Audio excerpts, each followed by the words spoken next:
Glória a Deus por isso. Abra, por favor, sua Bíblia comigo, no segundo livro dos Reis de Israel, no capítulo de número 1.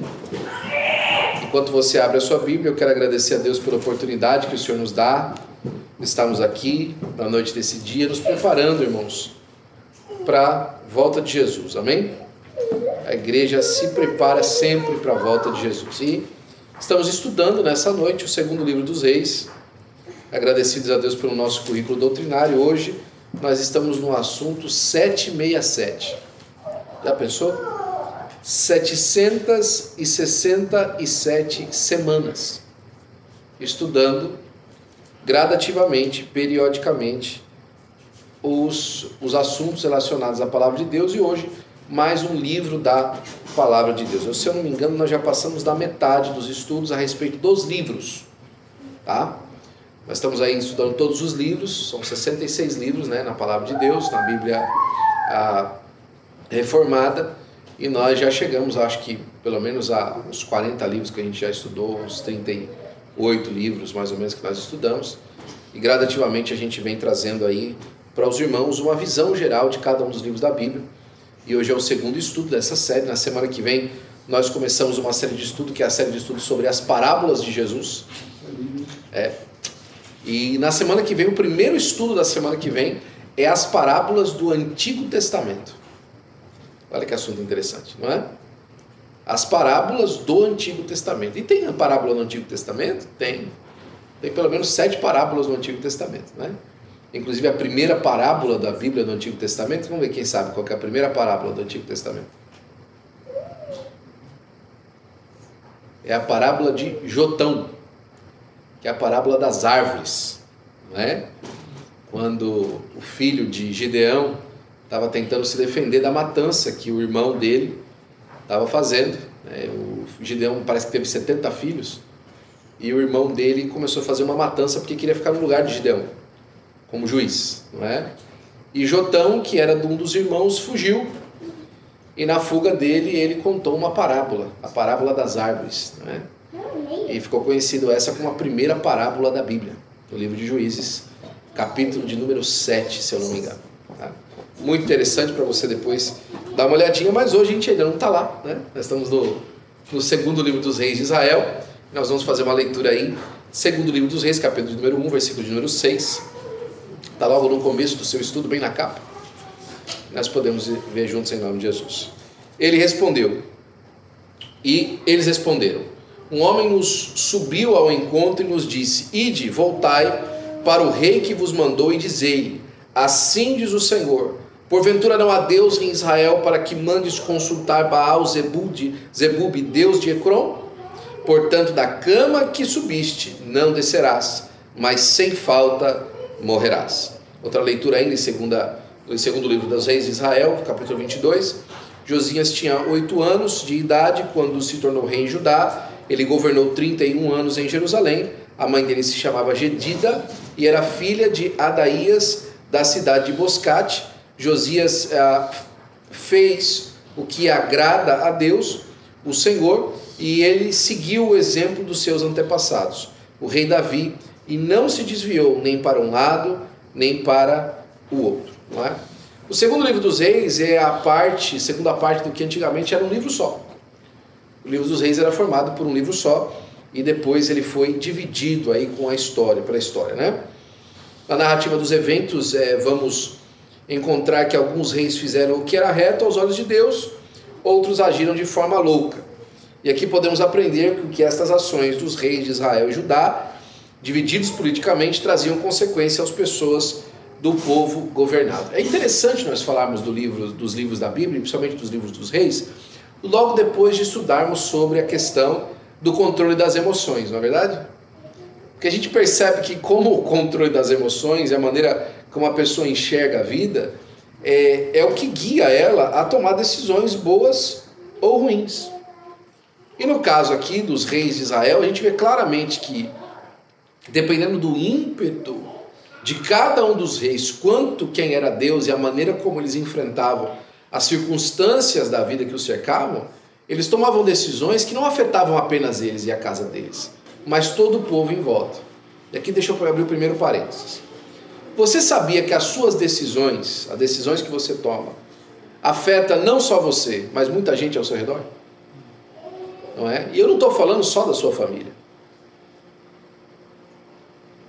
Não estou falando só aqueles que estão na sua casa. As decisões que você toma sobre o seu trabalho afetam pessoas. A decisão que você toma sobre as suas finanças afeta pessoas. E às vezes fala assim, mas que eu vou ser responsável, né? Por conta de uma decisão minha afetar uma pessoa terceira que a gente não conhece ou que não tem nada a ver comigo.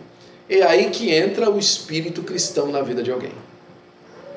Conseguir compreender que a maneira como você vive, ela dá bom ou mau testemunho daquele que é o seu Deus. Hoje eu ouvi um pastor falando isso, eu não concordei muito onde ele estava indo com aquilo, mas eu achei isso interessante. Ele falou assim, quem foi que matou Golias? Aí o pessoal obviamente respondeu, Davi, né? E quem nos contou isso? Quem nos contou que Davi matou Golias? Samuel. A gente considera o momento da morte de Golias um dos momentos mais altos da história de Davi, é verdade ou não é? Mas não foi Davi que contou. Foi outra pessoa, não é? Às vezes nós passamos circunstâncias na nossa vida que a gente não sabe a importância que elas têm, mas pessoas vão contar sobre a maneira como nós enfrentamos situações e como aquilo influenciou uma nação inteira. Pessoas estão observando como a gente está andando e como a gente está caminhando, e esse tipo de caminhada na nossa vida vão influenciar muita gente, não é? Talvez você não considere isso muita coisa, né? Como talvez Davi também não considerava muita coisa. Poxa, pastor, mas era Golias e tal. Talvez Davi não considerava muita coisa, tanto que ele falou assim, quem que é esse incircunciso aí? Que está falando contra o... Gente, né? Vocês estão o quê? Então, gente, isso aqui é fácil de resolver. Talvez para Davi não era grande coisa, não é? Mas se tornou grande coisa por causa de uma decisão que ele tomou de fazer a vontade de Deus. O livro dos reis de Israel nos conta essas decisões feitas por homens que afetaram a saúde de uma nação inteira, não é? E a maneira como eles enfrentaram isso. Então o conteúdo do segundo livro dos reis relata a história dos reinos divididos, desde Salomão até a destruição de Jerusalém, dos dois livros, né? Frequentemente ignora-se o fato de que muitos dos que estão agora são chamados de profetas e escritores serviram nesse mesmo período. Provavelmente é por causa disso que tão poucos são mencionados nos textos dos reis e das crônicas. Os profetas Elias e Eliseu também serviram durante essa época, sendo que em todo esse período o ministério dos profetas exerceu grande influência sobre a vida do povo de Israel. Aqui é interessante também que aparece nesse momento a figura profética de uma maneira como nunca antes do povo de Israel, não é? Você tem, por exemplo, profetas e vizirs, né? Seers, videntes, como se chama antigamente na literatura bíblica antes de Samuel. Samuel, inclusive, é chamado no primeiro livro como Samuel o vidente, não é? E essa figura do vidente, pessoas que eram visitadas por Deus para falar sobre as coisas, existe durante toda a história de Israel. Mas é só de um certo período para frente que eles começam a aparecer de uma maneira nominal, né? O primeiro grande profeta que aparece durante esse período aí, depois de muito tempo, não é que, por exemplo, aquele profeta da época da jumenta, como é que é o nome dele? Que a jumenta falou? Balaão. Obrigado. Depois do profeta Balaão, você não vê muitos nomes, até aparecer o nome de Samuel, não é? Aparece o nome dos juízes que profetizaram, não é? Homens que falaram a respeito das coisas de Deus, mas o ministério profético como profeta aparece de novo depois em Samuel, e depois de Samuel, Natã, não é? E aí depois de Natã você começa a perceber o ministério profético em mais ação no primeiro e no segundo livro dos reis, principalmente no segundo livro, e é nesse período que surge, por exemplo, os livros dos profetas. Antes disso você não tem literatura profética na história de Israel. Então a gente percebe que está num momento onde a coisa está se transicionando, não é? A figura religiosa, o tempo da religião judaica, começa a ficar circunscrita ao templo, ao serviço sacerdotal, ok? O governo passa para os reis, mas a voz de Deus, agora Deus levanta profetas. Percebe como a coisa vai caminhando? Né? Você tem na figura de Moisés, um profeta, um juiz e um rei. E depois esses três ministérios que você vê na vida de Moisés, aparece novamente na vida de Samuel. E depois da vida de Samuel, a coisa vai se dividindo. Você começa a ficar com checks and balances, como os americanos falam, né? 3 aí realms de governo: o profeta, o executivo, o rei e os sacerdotes para a religião. O livro aqui de 2 Samuel, ele vai mostrar bastante essas figuras diferentes, mesmo porque nesse momento aqui, principalmente no finalzinho do segundo livro dos reis, você percebe de maneira quase que absoluta tanto o sacerdócio quanto o governo de Israel absolutamente corrompido. E, inclusive, boa parte também dos profetas, porque no finalzinho ali poucos são os profetas que estão falando a verdade, não é? Muita gente acredita, por exemplo, que quem escreveu o segundo livro dos reis foi Jeremias, não é? Isso eles fazem uma alusão aí por causa de Jeremias no capítulo 52, que tem uma passagem repetida. E a maioria das pessoas concordam que o livro de Samuel, do segundo livro dos reis, foi escrito durante o exílio. Olha que interessante, né? Alguém acha que o livro dos reis foi escrito assim, está acontecendo, o pessoal vai fazendo. Não. Ele foi escrito depois. E ele foi escrito depois justamente por causa do propósito que ele foi escrito.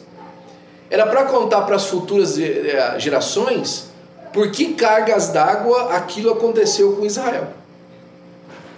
Para que Israel conseguisse olhar para trás e saber por que nós caímos nesse buraco. Não é? Você já passou por alguma situação, ou a sua família, que você olha para a história da sua família e fala assim, gente, por que foi que a gente foi parar aqui? Não é? Por exemplo, eu tenho muita curiosidade, por que a família dos Gutnick foram parar no Brasil? Sendo que desde 1906 tinha Gutnick aqui no Canadá, em Nova York. Por que foram para o Brasil? Não é? O que aconteceu? Não é verdade? A história dos reis de Israel serve para que a nação futuramente entendesse que existia um processo, né? E é por isso que é interessante também que o livro dos reis de Israel, os 2 livros, não é simplesmente uma biografia histórica, não, mas é um livro de eventos que narra uma caminhada. Okay? Isso é importante sobre a nossa vida também. Não é assim que a gente conta a nossa história, Clarinha? A gente não conta a nossa história sobre as coisas que nos levaram até aquela circunstância, né? Nós temos uma jornalista aqui no nosso meio, e ela sabe que essa é a melhor maneira de contar uma história. Não é simplesmente jogar os fatos que aconteceram, mas é narrar o processo pelo qual aquele ponto que você quer contar na história chegou a acontecer aquilo, não é? Essa, inclusive, é a diferença entre o repórter e o jornalista. Ok? O repórter, ele reporta o que aconteceu. O jornalista, ele conta a história dos fatos que fez com que aquilo acontecesse. É por isso que journal tem a ver com jornada, não é? O jornal tem a ver com jornada, não é? E o repórter tem a ver com reportar. Quando você reporta, né, você conta simplesmente um fato. E é por isso que a reportagem não deve ter opinião. Porque a reportagem já está ali simplesmente para avisar o que passou. Enquanto o jornal, ele quer chegar a uma conclusão. Ele quer apresentar uma conclusão do que foi feito. Então o trabalho que Jeremias faz é um trabalho que vai dar respaldo àquilo que vai se dizer as profecias. O porquê que foi que aquilo aconteceu, o porquê que Israel estava naquela condição. Ele vai fazer um respaldo aos livros proféticos da situação do povo. Entende? E é interessante, né? Porque como ele foi feito depois, ele sempre vai contar a história de uma maneira que culmina com aquilo que foi profetizado. Então, não está se contando uma história da perspectiva do que a gente não sabe o que vai acontecer. Se bem que existe isso no contexto profético do futuro e nos livros proféticos. Mas no tempo que o livro é escrito, ele está sendo escrito com a consciência de que aquilo já aconteceu. E eles sabem por que aquilo aconteceu e por que aquela maneira foi acontecida, não é? Então, por exemplo, quando aparece Elias falando para Acabe o jeito que ele ia morrer e que os cachorros iam lamber, aquilo já tinha acontecido. É dessa perspectiva, não é? E aí você pode falar assim, mas aí é lógico que ele sabia o que ia acontecer, né? É porque, de novo, você tem que estar arraigado na compreensão de que essas coisas foram escritas justamente para que nós entendêssemos da veracidade e da seriedade que as palavras que foram ditas antes vieram a acontecer, não é? Vamos lá.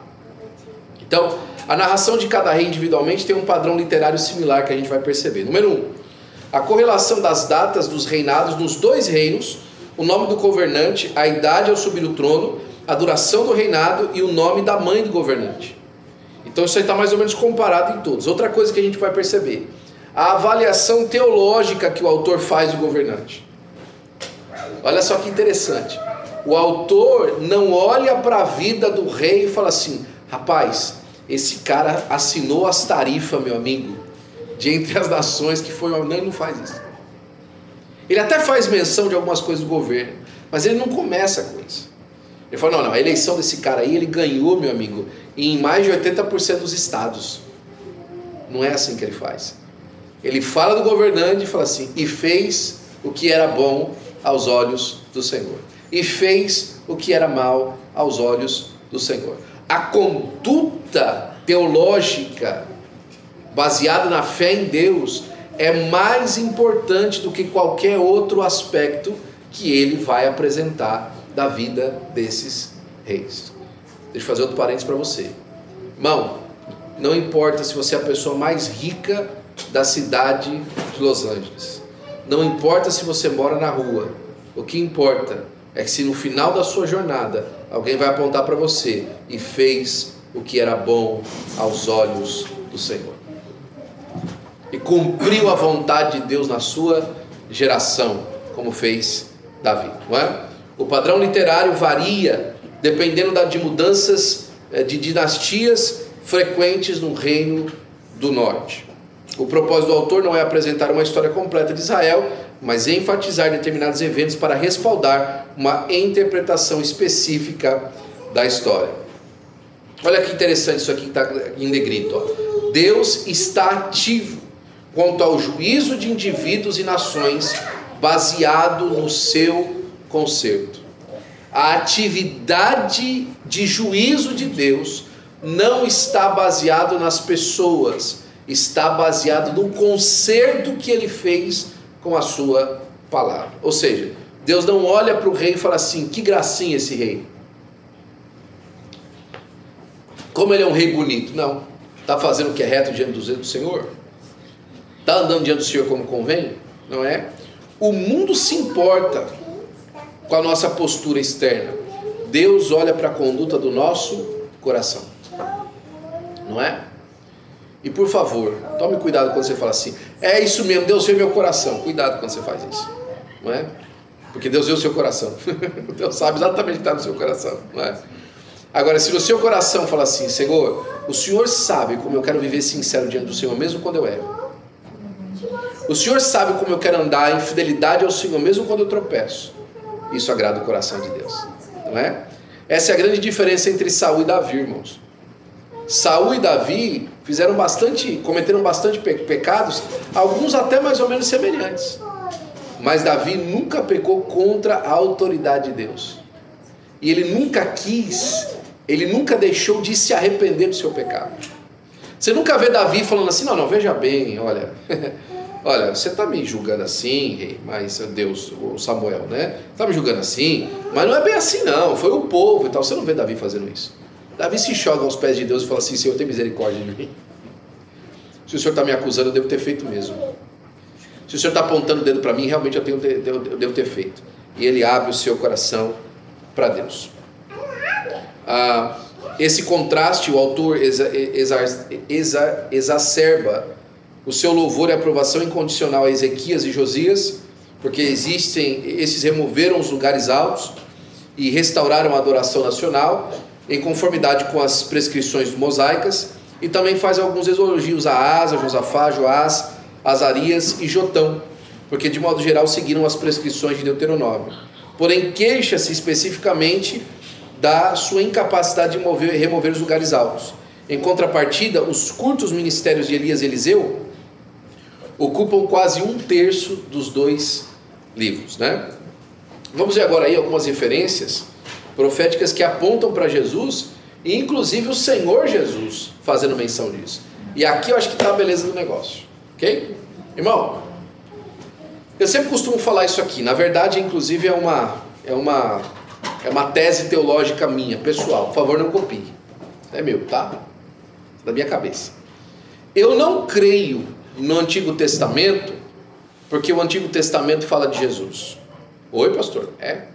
Eu não creio no Antigo Testamento porque o Antigo Testamento fala de Jesus. Eu creio no Antigo Testamento porque Jesus falou do Antigo Testamento. Quem respalda a veracidade profética do Antigo Testamento não é o Antigo Testamento em si, é o fato de Jesus ter dito: olha, vocês dizem que vocês encontram nas Escrituras a respeito da vida eterna. Pois é, examinai, porque é elas que dizem a respeito de mim. Quando Jesus respalda o Antigo Testamento dizendo que ele fala a respeito dele, pronto. Agora o Antigo Testamento ganhou a verdade que ele precisava de ter. Faltou o elo que precisava para completar esse texto como um texto santo. Jesus tocou nele. Então quando aqui a gente vai falar, Jesus usou histórias da viúva de Serepta em 1 Reis e de Naamã e em 2 Reis para ilustrar a grande verdade da compaixão de Deus para com aqueles judeus que consideravam indignos da sua graça, os pobres, os fracos, os oprimidos, os cobradores de impostos, os samaritanos e os gentios. Quando Jesus toca as histórias, ele avalia elas. Então, por exemplo, eu não creio em Adão e Eva porque Moisés escreveu de Adão e Eva. Eu creio em Adão e Eva porque Jesus fala: olha, era assim no princípio. É ele que toca nessas coisas, é ele que diz que essas coisas são verdade, é ele que fala que isso é uma realidade, e aí sim eu tenho condição de crer. Então o cerne do cristianismo não é fazer esse acompanhamento judaizante das coisas, não, é exaltar o nome do Senhor Jesus e perceber que ele é o símbolo final que fecha essa profecia, que materializa essa profecia, que afere essa profecia. Por quê? Deixa eu te dar um exemplo. E se Jesus viesse, quando ele viesse, ele falasse assim: então, quando os babilônios viveram aqui, eles disseram a respeito de mim, adivinha o que aconteceu com os judeus? Não seria deles a veracidade. Ele teria aferido a história dos babilônios. E se ele falasse que fosse os egípcios? Não, porque olha, o Egito entendeu quem eu era. Lá o Ramsés, o deus Ra, lá o whatever, o Anubis, né? Deus me livre, né? Disse que eles foram os precursores meus. O que ia acontecer com o judaísmo? Ia morrer. Agora, o judaísmo permanece como uma história real e fidedigna porque Jesus tocou nela. Ele disse que era, não é? E como é que você dá certeza disso? A ressurreição dos mortos. Quando ele ressuscita dos mortos, ele fecha, ele sela qualquer tipo de ataque à realidade bíblica. Amém? Eu preciso dizer amém, porque como eu falei, você faz amém. Glória a Deus. Lucas capítulo 4, versículo 25 ao 26, diz assim a minha Bíblia e a sua: em verdade vos digo que muitas viúvas existiam em Israel nos dias de Elias. Pronto. Elias acabou de ganhar vida. Elias acabou de se tornar uma realidade irrefutável. Por quê? Jesus o mencionou. E quando Jesus o menciona, ele traz consigo toda a narrativa daquela história. Acabou. Ele falou de um fato que aconteceu com Elias. Então todo o fato de Elias agora se torna uma realidade. Não é? Não é assim que a gente averigua as coisas no jornalismo? Sources. Não é? Quem que é o source da realidade de Elias? O próprio Jesus. Ele disse. né? Ele continua dizendo: quando o céu se cerrou por 3 anos e 6 meses, de sorte que toda a terra houve grande fome, e nenhuma delas foi enviado Elias, senão a Serepta de Sidom e a uma mulher viúva. Aí ele continua dizendo: e muitos leprosos haviam em Israel no tempo do profeta Eliseu. Já troca outro agora, outro nome, né? E nenhum deles foi purificado, senão Naamã, o sírio. E aqui ele toca um ponto que já dizia a respeito também ao momento da nação de Israel. Olha só, como Deus nesse momento estava agindo no estrangeiro e não na própria nação. Ele reivindica o fato que justamente o suposto escritor Jeremias está criticando a história, de que era um momento de desvio. Era um momento de desvio tão grande que a bênção de Deus estava sendo entregue a uma nação que não era dele. Irmão, deixa eu falar uma coisa para você. Olha, é tempo da bênção da igreja estrangeira nessa nação.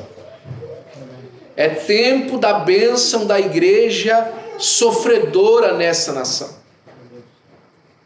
Os grandes templos, os grandes nomes, as grandes ideias, os grandes aglomeramentos estão cheios, irmãos, de vaidade, de mentira, estão cheios de uma outra proposta.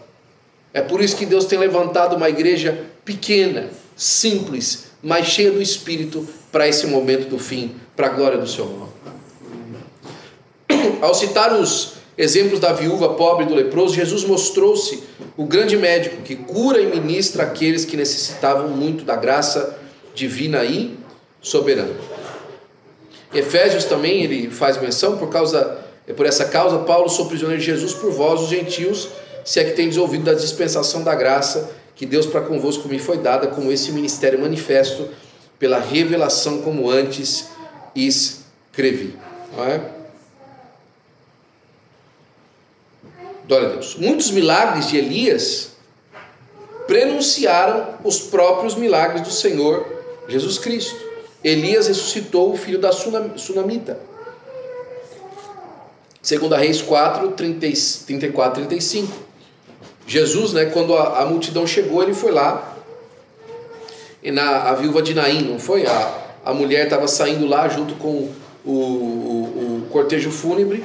E ele tocou no esquife lá e ressuscitou aquela mulher. Olha o final desse texto. Vamos lá. Lucas capítulo 7, versículo de número 11 a 14. Nós vamos ler, na verdade, acho que o 15 e o 16. Como o ministério de Jesus era considerado muitas vezes como um ministério profético que se assemelhava a esses grandes homens de Deus, não é? Vamos lá, Lucas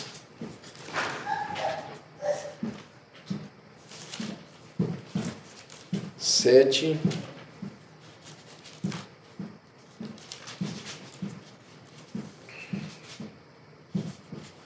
(14 e 15).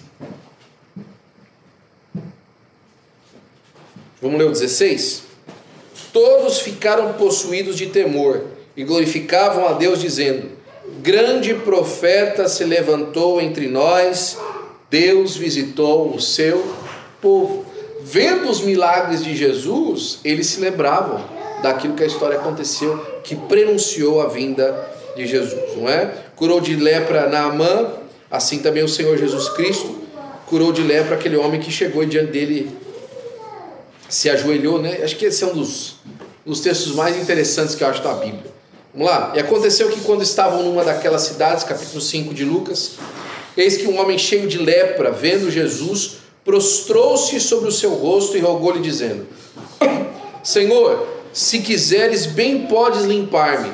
E ele, estendendo a mão, tocou-lhe, dizendo: quero ser limpo. Olha que coisa simples, não é? Ele se ajoelhou diante de Jesus e falou assim: Senhor, se o Senhor quiser, eu posso ser limpo. Como é que Jesus respondeu? Quero. Ser limpo. Olha a simplicidade da coisa, não é? Senhor, para que isso aconteça na minha vida, basta o Senhor querer. Olha a disposição dessa pessoa que vai buscar Jesus. Será que a gente tem disposição de buscar Jesus assim? Senhor, o que me impede de alcançar aquilo que o Senhor tem para mim, é só o Senhor querer. Eu estou aqui disposto. Não é? Aí Jesus fala, quero, alcança. Aleluia. Quero, chega aí, ó. Quero, estende a mão e pega. Não é? Coisa maravilhosa, não é? Glória ao nome do Senhor, Jesus Cristo. Não é?